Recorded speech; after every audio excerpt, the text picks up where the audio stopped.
Hey, Alpha Nurses and Licensure from alphanursguide.com. This is 20 practice questions. Without delay, let's get started. The nurse is assisting with a bone marrow aspiration and biopsy. In which order, from first to last, should the nurse complete the following tasks? 1. Position the client in a side-lying position. 2. Clean the skin with an antiseptic solution. 3. Verify the client has signed an informed consent. 4. Apply ice to the biopsy site. The correct order is 3. Verify the client has signed an informed consent. 1. Position the client in a side-lying position. 2. Clean the skin with an antiseptic solution. And 4. Apply ice to the biopsy site.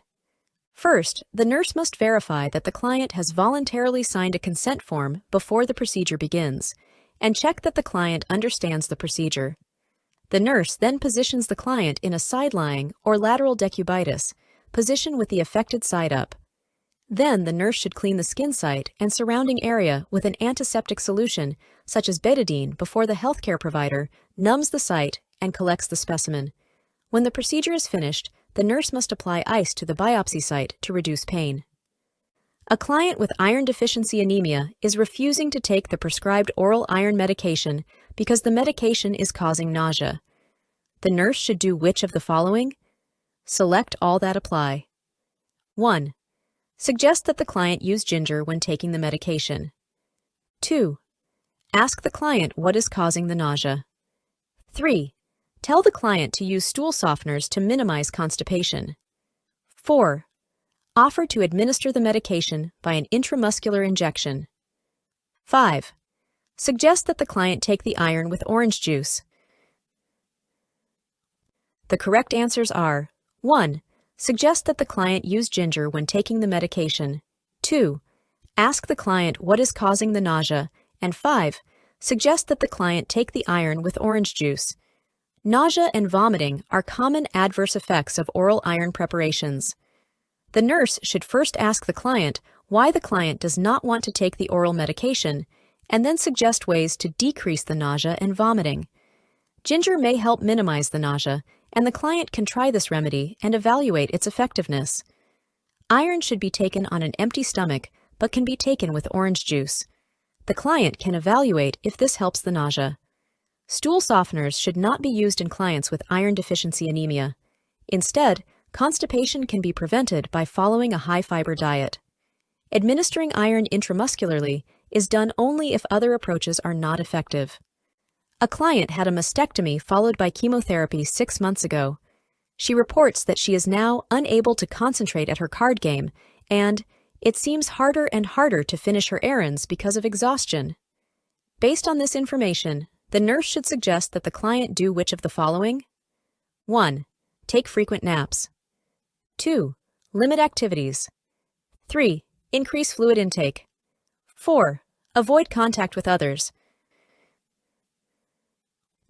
The correct answer is 1. Take frequent naps. This client is likely experiencing fatigue and should increase her periods of rest. The fatigue may be caused by anemia from depletion of red blood cells due to the chemotherapy. Asking the client to limit her activities may cause the client to become withdrawn. The information given does not support limiting activity. Increasing fluid intake will not reduce the fatigue. The information does not indicate that the client is immunosuppressed and should avoid contact with others. A client is to have a transfusion of packed red blood cells from a designated donor. The client asks if any diseases can be transmitted by this donor. The nurse should inform the client that which of the following diseases can be transmitted by a designated donor? Select all that apply. 1. Epstein-Barr virus. 2. Human immunodeficiency virus. 3. Cytomegalovirus. 4. Hepatitis A. 5. Malaria. The correct answers are 1. Epstein-Barr virus, 2. Human immunodeficiency virus, and 3. Cytomegalovirus. Using designated donors does not decrease the risk of contracting infectious diseases, such as the Epstein-Barr virus, HIV, or CMV. Hepatitis A is transmitted by the oral fecal route, not the blood route. However, hepatitis B and C can be contracted from a designated donor. Malaria is transmitted by mosquitoes. A client has been admitted with active rectal bleeding and has been typed and cross-matched for 2 units of packed red blood cells. Within 10 minutes of admission, the client faints when getting up to go to the bedside commode. The nurse notifies the healthcare provider, who prescribes a unit of blood to be administered immediately. The nurse can safely administer which type of blood for immediate transfusion? 1. A negative. 2. B negative. 3. AB negative. 4. O negative. The correct answer is 4. O negative. A routine serology study to confirm compatibility between a blood donor and recipient takes about 1 hour. In an emergency, O-negative RBCs can be safely administered to most clients, which is why a person with O-negative blood is called a universal donor. The other types of RBCs may cause an adverse reaction. The nurse is preparing to teach a client with microcytic hypochromic anemia about the diet to follow after discharge. Which of the following foods should be included in the diet? 1. Eggs. 2. Lettuce. 3. Citrus fruits. 4. Cheese. The correct answer is 1. Eggs. One of the microcytic hypochromic anemias is iron deficiency anemia. A rich source of iron is needed in the diet, and eggs are high in iron. Other foods high in iron include organ and muscle meats, shellfish, shrimp, and tuna.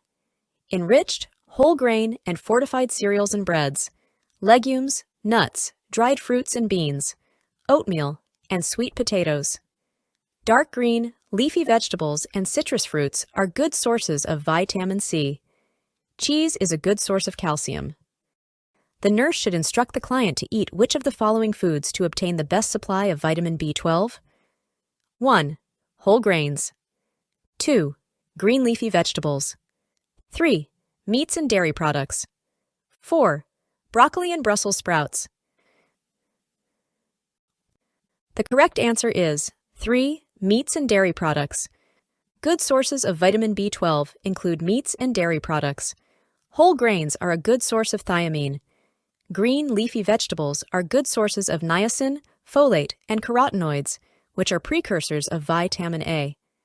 Broccoli and Brussels sprouts are good sources of ascorbic acid, which is vitamin C. The nurse has just admitted a 35-year-old female client who has a serum vitamin B12 concentration of 800 picograms per milliliter. Which of the following laboratory findings should alert the nurse to focus the health history to obtain specific information about drug or alcohol use? 1. Total bilirubin, 0.3 milligrams per deciliter. 2. Serum creatinine, 0.5 milligrams per deciliter. 3. Hemoglobin, 16 grams per deciliter. 4. Folate, 1.5 nanograms per milliliter. The correct answer is 4. Folate, 1.5 nanograms per milliliter.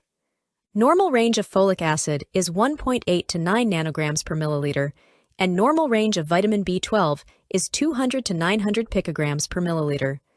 A low folic acid level in the presence of a normal vitamin B12 level is indicative of a primary folic acid deficiency anemia.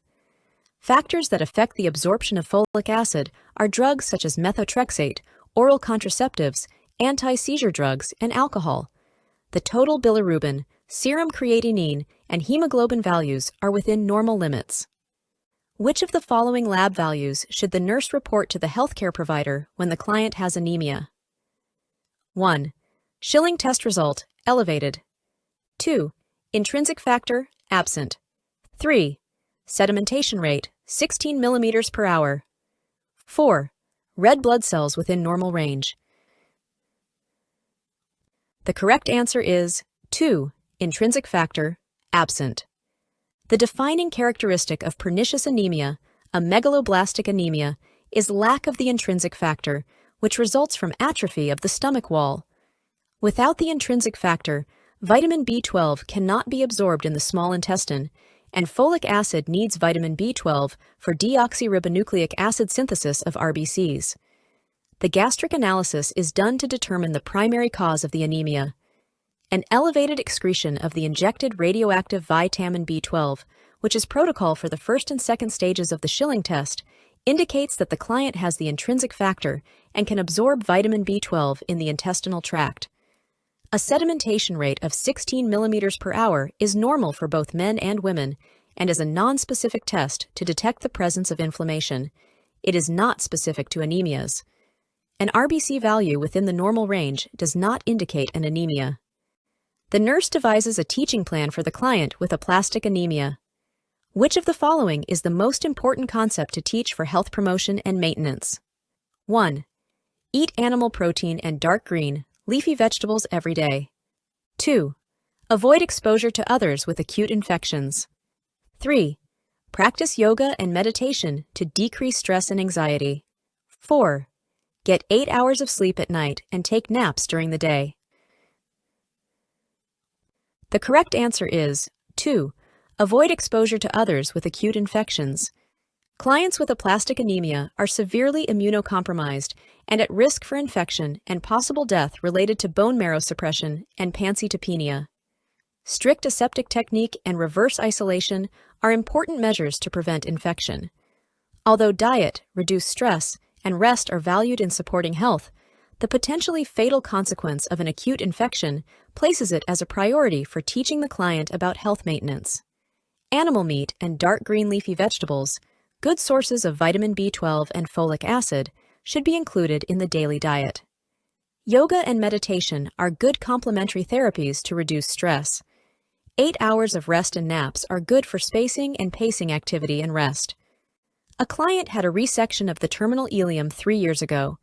While obtaining a health history and physical assessment, the nurse finds that the client has weakness, shortness of breath, and a sore tongue. Which additional information from the client indicates a need for intervention and client teaching? 1. I have been drinking plenty of fluids. 2. I have been gargling with warm salt water for my sore tongue. 3. I have 3 to 4 loose stools per day. 4. I take a vitamin B12 tablet every day. The correct answer is 4. I take a vitamin B12 tablet every day. Vitamin B12 combines with intrinsic factor in the stomach and is then carried to the ileum, where it is absorbed into the bloodstream. In this situation, vitamin B12 cannot be absorbed regardless of the amount of oral intake of sources of vitamin B12, such as animal protein or vitamin B12 tablets. Vitamin B12 needs to be injected every month because the ileum has been surgically removed. Replacement of fluids and electrolytes is important when the client has continuous multiple loose stools on a daily basis. Warm salt water is used to soothe sore mucous membranes. Crohn's disease and a small bowel resection may cause several loose stools a day. A client who follows a vegetarian diet was referred to a dietitian for nutritional counseling for anemia. Which client outcome indicates that the client does not understand nutritional counseling? The client: 1. Adds dried fruit to cereal and baked goods. 2. Cooks tomato-based foods in iron pots. 3. Drinks coffee or tea with meals. 4. Adds vitamin C to all meals. The correct answer is 3. Drinks coffee or tea with meals. Coffee and tea increase gastrointestinal motility and inhibit the absorption of non-heme iron. Clients are instructed to add dried fruits to dishes at every meal because dried fruits are a non-heme or non-animal iron source. Cooking in iron cookware, especially acid-based foods such as tomatoes, adds iron to the diet. Clients are instructed to add a rich supply of vitamin C to every meal because the absorption of iron is increased when food with vitamin C or ascorbic acid is consumed. A client was admitted to the hospital with iron deficiency anemia and blood-streaked emesis. Which question is most appropriate for the nurse to ask in determining the extent of the client's activity intolerance? 1. What daily activities were you able to do 6 months ago compared with the present? 2. How long have you had this problem? 3. Have you been able to keep up with all your usual activities? 4. Are you more tired now than you used to be? The correct answer is 1. What daily activities were you able to do 6 months ago compared with the present? It is difficult to determine activity intolerance without objectively comparing activities from one time frame to another. because iron deficiency anemia can occur gradually and individual endurance varies, the nurse can best assess the client's activity tolerance by asking the client to compare activities 6 months ago and at present. Asking a client how long a problem has existed is a very open-ended question that allows for too much subjectivity for any definition of the client's activity tolerance. Also, the client may not even identify that a problem exists. Asking the client whether he is staying abreast of usual activities addresses whether the tasks were completed, not the tolerance of the client while the tasks were being completed, or the resulting condition of the client after the tasks were completed. Asking the client if he is more tired now than usual does not address his activity tolerance. Tiredness is a subjective evaluation and again can be distorted by factors such as the gradual onset of the anemia or the endurance of the individual. A physician prescribes vitamin B12 for a client with pernicious anemia. Which sites are appropriate for the nurse to administer vitamin B12? Select all that apply. 1. Median cutaneous. 2. Greater femur trochanter. 3. Acromion muscle. 4. Ventrogluteal. 5. Upper back. 6. Dorsogluteal. The correct answers are 4. Ventrogluteal and 6. Dorsogluteal. A client with pernicious anemia has lost the ability to absorb vitamin B12 either because of the lack of an acidic gastric environment or the lack of the intrinsic factor. Vitamin B12 must be administered by a deep intramuscular route. The ventrogluteal and dorsogluteal locations are the most acceptable sites for a deep intramuscular injection. The other sites are not acceptable. Which position would most help to decrease a client's discomfort when the client's spouse injects vitamin B12 using the ventrogluteal site? 1. Lying on the side with legs extended. 2. Lying on the abdomen with toes pointed inward. 3. Leaning over the edge of a low table with hips flexed. 4. Standing upright with the feet one shoulder width apart. The correct answer is 2. Lying on the abdomen with toes pointed inward. To promote comfort when injecting at the ventrogluteal site, the position of choice is with the client lying on the abdomen with toes pointed inward. This positioning promotes muscle relaxation, which decreases the discomfort of making an injection into a tense muscle. Lying on the side with legs extended will not provide the greatest muscle relaxation. Leaning over the edge of a table with the hips flexed and standing upright with the feet apart will increase muscular tension. A client is admitted from the emergency department after falling down a flight of stairs at home. The client's vital signs are stable, and the history states that the client had a gastric stapling 2 years ago. The client jokes about being clumsy lately and tripping over things. The nurse should ask the client which of the following questions? Select all that apply. 1. Are you experiencing numbness in your extremities? 2. How much vitamin B12 are you getting? 3. Are you feeling depressed? 4. Do you feel safe at home? 5. Are you getting sufficient iron in your diet? The correct answers are 1. Are you experiencing numbness in your extremities? 2. How much vitamin B12 are you getting? 3. Are you feeling depressed? And 4. Do you feel safe at home?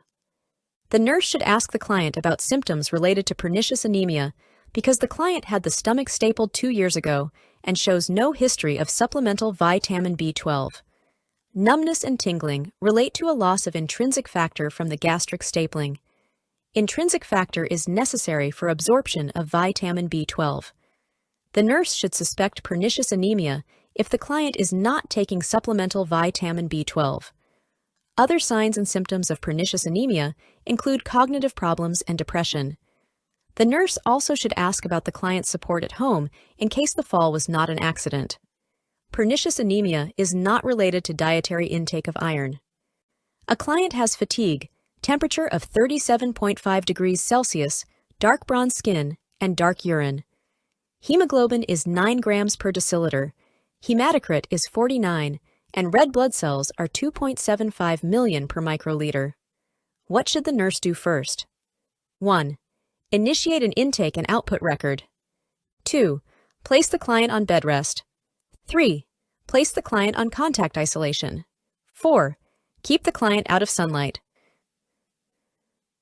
The correct answer is 1. Initiate an intake and output record.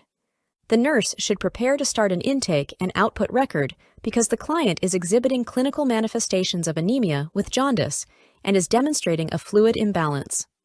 The client does not need to be on bed rest at this point. The client is not contagious and does not need to be placed in contact isolation. The changes in the color of the skin and urine are related to the jaundice and will not be affected by sunlight. When a client is receiving a cephalosporin, the nurse must monitor the client for which of the following? 1. Drug-induced hemolytic anemia. 2. Purpura. 3. Infectious emboli. 4. Ecchymosis. The correct answer is 1. Drug-induced hemolytic anemia. Drug-induced hemolytic anemia is acquired, antibody-mediated, RBC destruction precipitated by medications such as cephalosporins, sulfa drugs, rifampin, methyldopa, procainamide, quinidine, and thiazide. Purpura is a condition with various manifestations characterized by hemorrhages into the skin, mucous membranes, internal organs, and other tissues. Infectious emboli are clumps of bacteria present in blood or lymph. Ecchymoses are skin discolorations due to extravasations of blood into the skin or mucous membranes. A client is to have a Schilling test. The nurse should 1. Administer methylcellulose. 2. Start a 24 to 48-hour urine specimen collection. 3. Maintain nothing by mouth status. 4. Start a 72-hour stool specimen collection.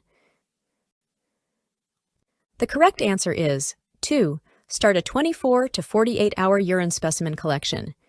Urinary vitamin B12 levels are measured after the ingestion of radioactive vitamin B12. A 24 to 48-hour urine specimen is collected after administration of an oral dose of radioactively tagged vitamin B12 and an injection of non-radioactive vitamin B12.